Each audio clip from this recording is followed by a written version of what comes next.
l'investissement.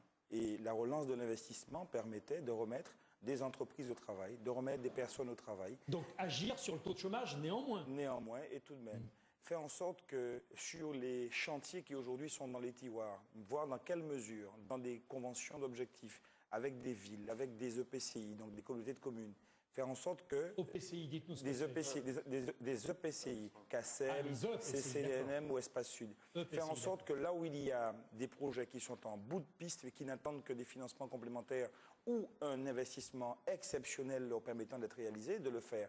C'est ce que nous avons martelé pendant toute la campagne. Nous ne sommes pas focalisés, je dirais, sur des choses qui, pour nous, n'intéresseraient pas les Martiniquais. Et peut-être c'est ce qui fait la différence entre un projet que nous présentions et puis une situation, je dirais, d'injure ou de catastrophe qui était présentée aux Martiniquais. Je préfère, et c'est ce que nous avons fait avec Serge Letchimy, convaincre les gens que nous sommes parfaitement en phase sur ce qu'il y a à faire pour nous permettre de redémarrer la machine.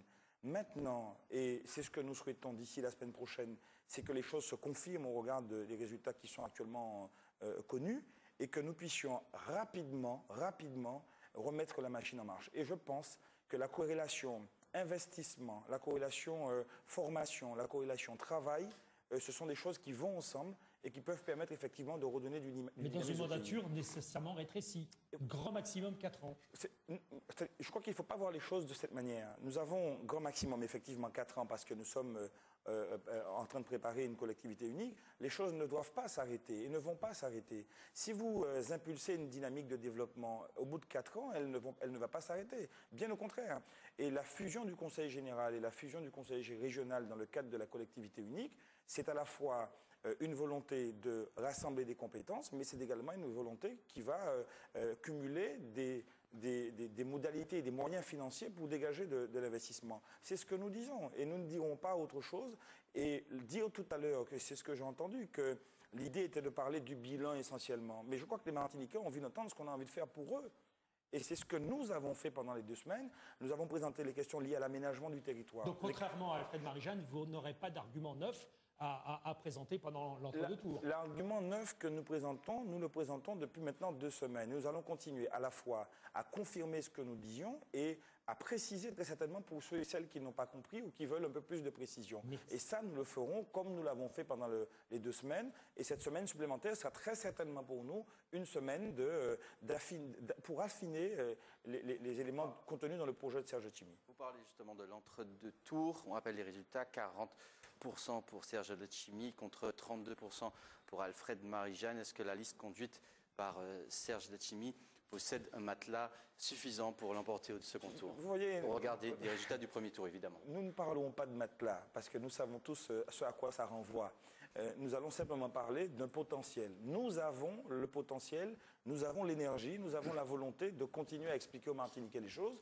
Maintenant, je crois que si ceux qui ne se sont pas déplacés ce dimanche se mobilisent, très certainement, la dynamique d'explication va se poursuivre, la dynamique de mobilisation va se poursuivre, et puis nous attendrons sereinement les élections et les résultats. Je vois que cette histoire de matelas vous fait bondir, Louis Boutrin. Non, pas du tout. Ça m'amuse que presque. Écoutez, aucun parti politique n'a le monopole ni de l'audace, ni du potentiel, ni de l'énergie dans ce pays. On se connaît, on connaît les hommes. Et puis, soyons sérieux, un petit exemple, pour que les Martiniquais puissent bien fixer le décor. La région n'a pas de matelas. Elle a 28 millions d'excédents voilà, au minimum. 28 millions, vous savez, j'ai 100 millions d'euros à répartir pour des communes. Je donne 60 millions aux communes en leur disant, quand vous présenterez les factures, je vous verse le reste. Les 40 millions restants, qu'est-ce qu'ils font? Si ces communes sont endettées, si ces communes n'ont pas la capacité de présenter leurs factures, qu'est-ce qui se passe?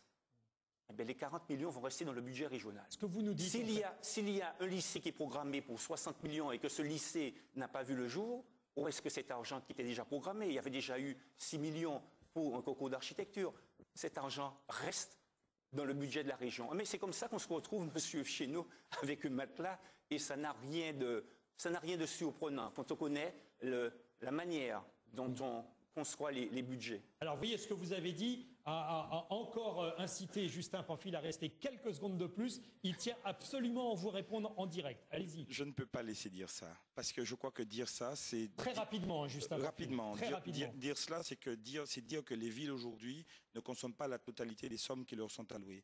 Je prends l'exemple de notre ville, la ville du Lorrain. Nous avons une dotation qui nous sommes alloués et nous la consommons. Par contre, ce que nous disons et ce que nous voulons, c'est qu'il y ait un effort de fait.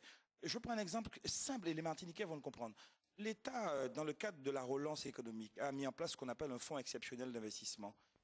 Nous pensons que dans le cas de figure dans lequel on est, en dehors d'une prudence extrême, nous pouvons très bien mettre en place un plan exceptionnel pour nous permettre de développer des projets qui sont dans nos tiroirs. Parce que nous avons la réalité du fonctionnement et de la gestion des villes. Et c'est ce que nous disons et nous souhaitons que dimanche prochain, que les Martiniquais nous fassent confiance.